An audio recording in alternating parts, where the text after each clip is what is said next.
Cause I don't give a fuck what you say. Yeah, I'ma do shit my way.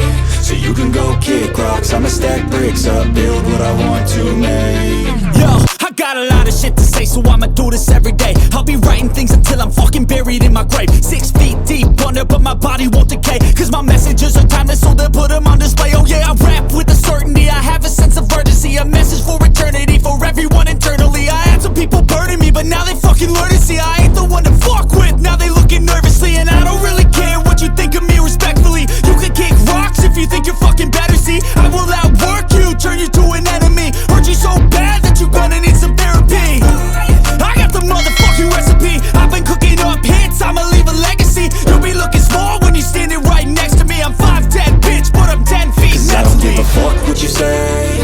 Yeah, I'ma do shit my way. So you can go kick rocks, I'ma stack bricks up, build what I want to make. Cause I don't give a fuck what you say. Yeah, I'ma do shit my way.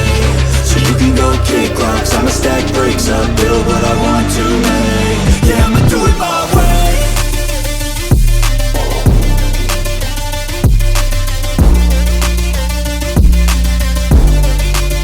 Yeah, I'ma do it my way.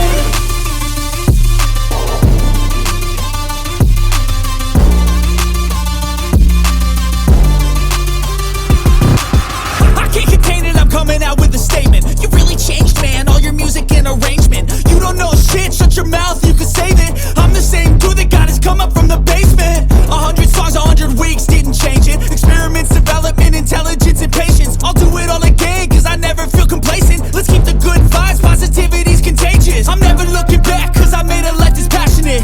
A college graduate suppressing all his talents, yeah. He found a way to go and change, become an advocate for taking control of your life, go out and battle. And you think you have a dream, then act on it. Get after it, get out your head and fucking capture it. You got one life to master it.